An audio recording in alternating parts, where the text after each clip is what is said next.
Let me ask you something. Have you ever been told that fixed indexed annuities are loaded with fees? That they're expensive, complicated, and designed to benefit the insurance company more than you? If you have heard that, you're not alone.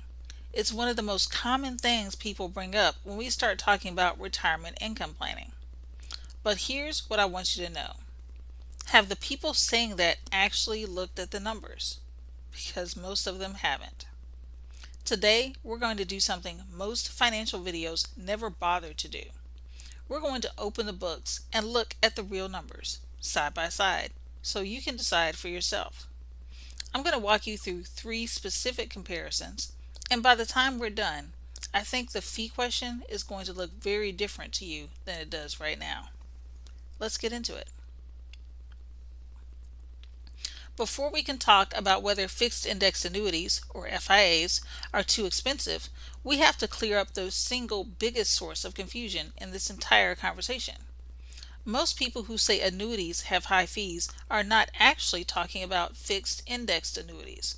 They're talking about variable annuities, and those are two very different products. Variable annuities can carry fees of 2, 3, even 4% per year or more, stacked up from multiple sources. And I'm going to show you exactly what that looks like in just a few minutes. But a basic fixed index annuity with no income rider, in most cases it has no annual management fee. Zero. Now, I know that might surprise you, so let me explain how an FIA actually works. Instead of charging you a fee, the insurance company uses what's called a participation rate or a cap rate to manage their cost. This means your growth is tied to a market index, like the S&P 500, but your upside is limited. Maybe you participate in 80% of the index gain, or maybe your growth is capped at a certain percentage each year. That limitation is how the insurance company manages its risk, not by charging you an annual fee. So right out of the gate, a basic fixed index annuity is not an expensive product. Now, when you add an income rider, which is the optional feature that gives you guaranteed lifetime income, there is a charge for that, typically somewhere between 0.95% and 1.25% per year, depending on the carrier and the product. That charge is what funds the guarantee, the promise that your income will never stop, no matter how long you live. And that is a number we're going to put into context right now. So let's look at comparison number 1, a fixed indexed annuity with an income rider versus a typical managed investment portfolio. Suppose you have $300,000 to work with. You're getting close to retirement and you're trying to figure out the smartest place for that money. Option 1, you put it into a managed investment portfolio. Your advisor charges a 1% annual fee for managing the account. On top of that, the underlying mutual funds or ETFs inside the account carry their own expense ratios, often somewhere between 0.5% and 1% per year. So when you add it all together, your real cost is somewhere between 1.5% and 2% per year, maybe more. Now, here's the part people don't always think about. That fee is charged every single year, whether the market goes up, whether it goes flat, or whether it drops 20 or 30%. You pay that fee regardless of what happens to your balance. Option 2, you put that same $300,000 into a fixed indexed annuity with an income rider. Your cost is approximately 1% per year in rider charges. That's it. No underlying fund fees, no mortality charges, no administrative layer stacked on top. But the real difference is not just the number on the fee, it's what you get for it. With the managed portfolio, you're paying 1.5% to 2% per year for the opportunity to grow your money, with full exposure to market losses and zero guarantee on your income. With the fixed indexed annuity and income rider, you're paying approximately 1% per year for a guarantee that your income will never run out, and for the peace of mind that a market crash cannot wipe out your entire retirement paycheck. So I want you to sit with that question for a moment. What are you actually paying for in each case? Now let's look at comparison number two. And this one is important because it's at the heart of why fixed indexed annuities get such a bad reputation that they don't deserve. The loudest criticism of annuity fees almost always comes from people who are describing variable annuities and applying that criticism to all annuities.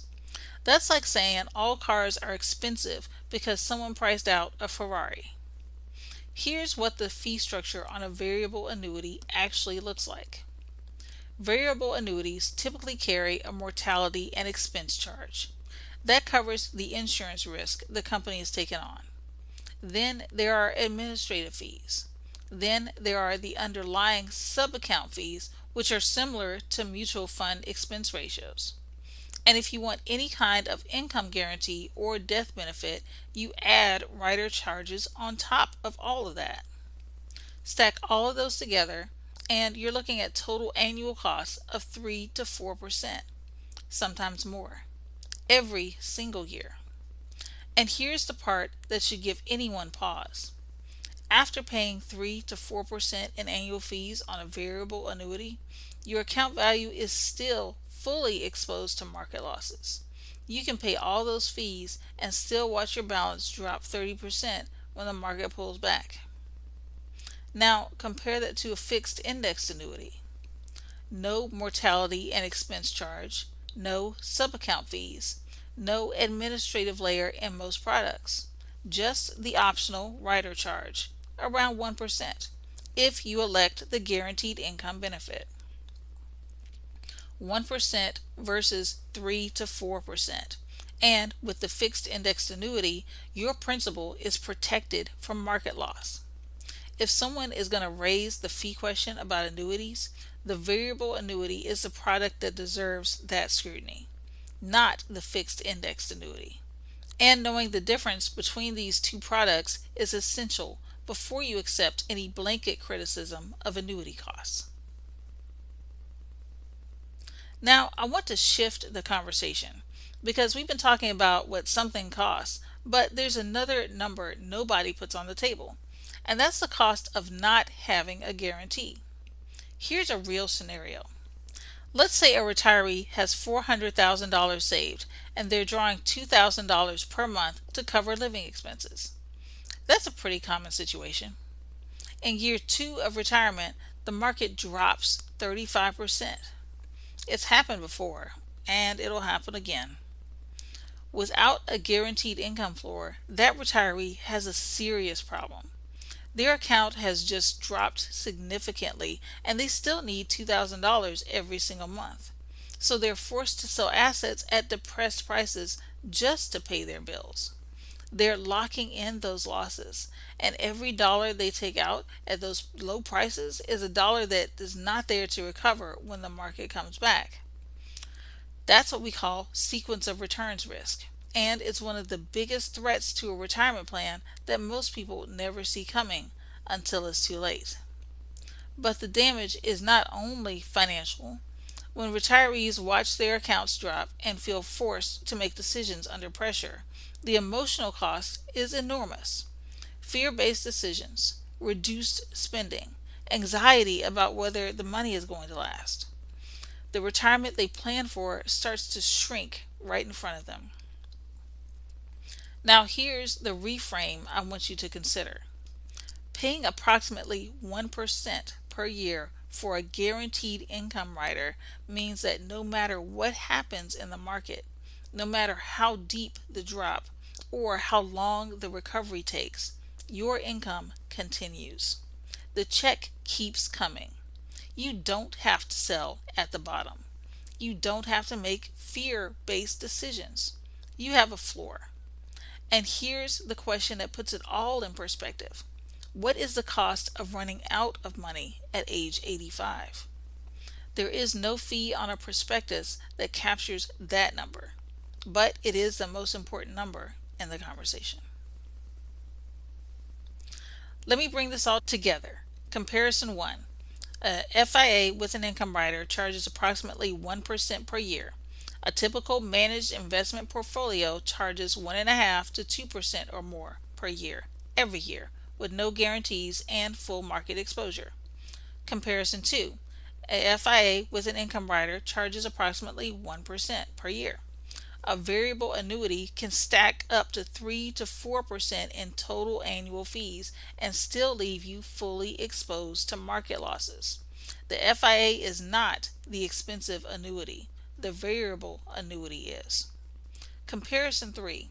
A guaranteed income floor from an FIA costs approximately 1% per year.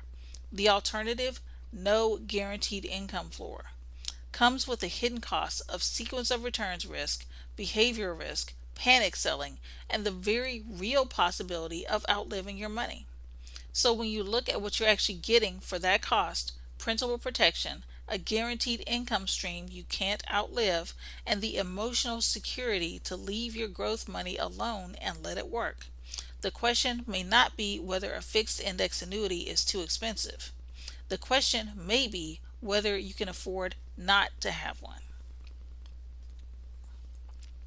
Here's what I want you to take away from today. The fee conversation around fixed index annuities is almost always based on one of two things: confusion with variable annuities, or looking at cost without looking at value. When you actually look at the numbers in context, the picture looks very different. And I want to give you credit for asking the question in the first place. Keep asking hard questions like this one.